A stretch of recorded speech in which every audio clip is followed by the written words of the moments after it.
Surface है, मेरा surface inclined है। कितने डिग्री से इंक्लाइंड है? क्वेश्चन कह रहा है 30 डिग्री से इंक्लाइंड है। ये लीजिए हमने 30 डिग्री बना दिया, ठीक है। इस पे एक रखा हुआ है, क्या रखा हुआ है? एक ऑब्जेक्ट रखा हुआ है।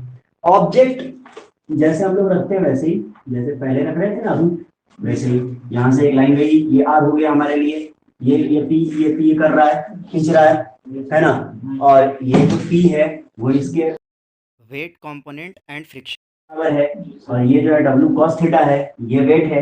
बोलो आया ना? क्वेश्चन क्या कह रहा है? क्वेश्चन कह रहा है अब block a weight of 500 Newton, ये जो है ना 500 न्यूटन है। तो ये क्या हो जाएगा? 500 cos theta that is cos 30। बोलो आया ना? और ये क्या हो जाएगा? 500 sin 30। बोलो आया ना? बस। और ये कितना है? ये है 350 न्यूटन, यहाँ पर दिया हुआ है। एक फोर्स जो है 350 न्यूटन का इसको खींच रहा है, 350 न्यूटन का इसको खींच रहा है। और क्वेश्चन क्या कह रहा है?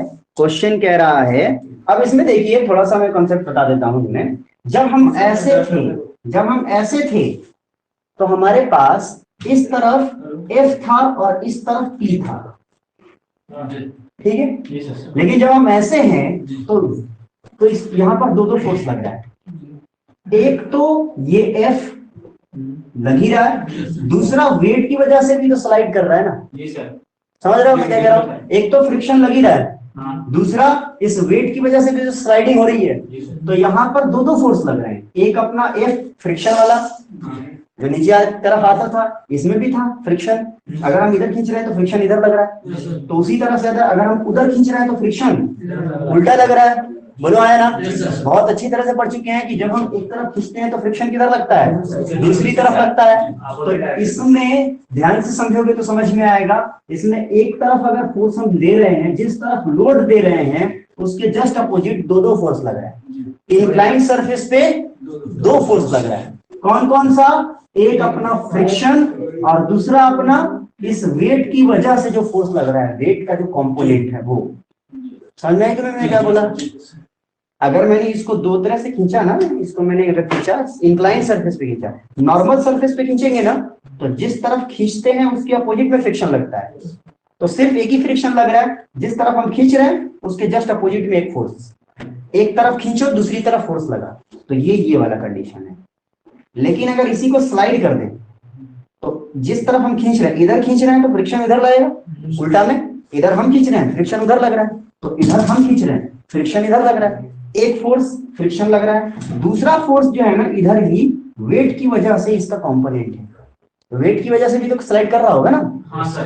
तो वेट का कंपोनेंट है, तो वेट का कंपोनेंट अगर ये थीटा है तो इस तरफ कितना हो जाएगा? डब्ल्यू कॉस थीटा, और इस तरफ कितना हो जाएगा? W sine theta. तो याद रखना है इंक्लाइनेशन पर इधर दो कंपोनेंट होते हैं।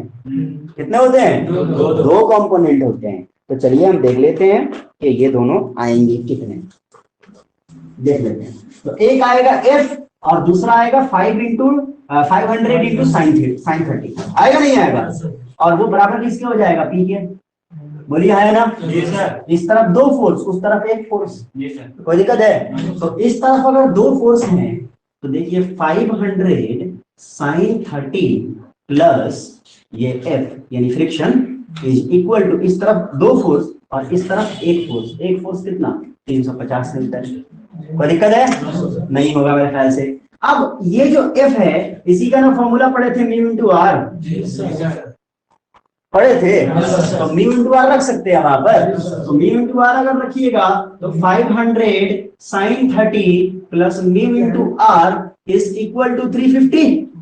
अब बताइए आर के उल्टा यही ना फोर्स है, आर इधर जा रहा है और ये इधर आ रहा है, तो क्या आर की जगह पर इतना रख सकते हैं? तो आर की जगह पर उतना रख देंगे तो this imply that 500 sine 30 plus mu into 500 cos 30 is equal to 350। बताइए कोई दिक्कत है? अब यहां से क्या सब कुछ हमको पता है सिर्फ म्यू को छोड़कर?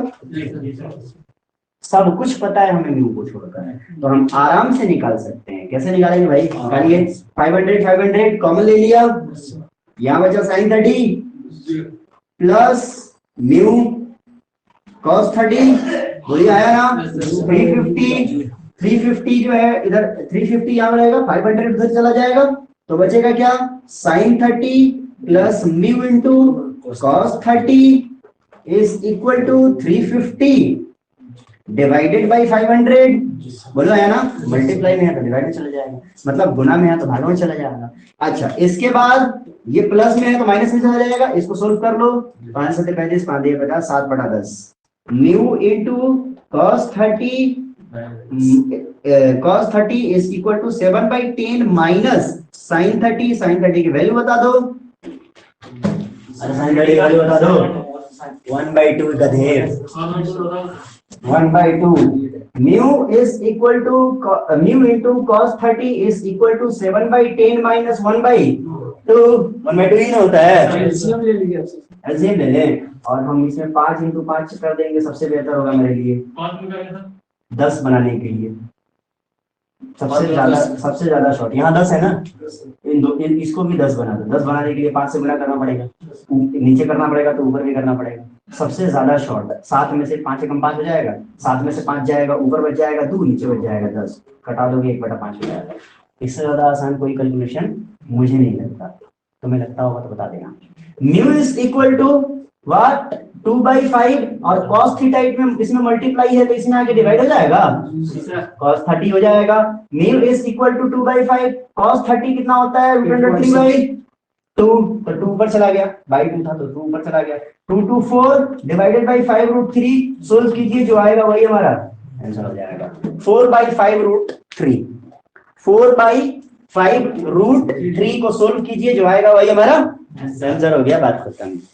बोलिए आया ना। जो भी हमारा ये हमारा है क्या कहते हैं म्यू है, वो फ्रिक्शन वो यूनिटलेस होता है। क्यों यूनिटलेस होता है, क्यों यूनिटलेस होता है? क्योंकि म्यू में देखोगे F is equal to mu into R होता है, तो mu is equal to F/R हो जाएगा।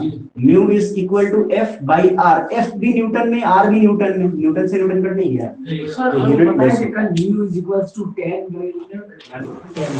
हाँ 10/5 भी होता है एग्जैक्टली, हाँ ठीक है वो इनका रेशियो ही होता है F/R का, जब आएगा वो तो हम हाँ इसको छाप सकते हैं।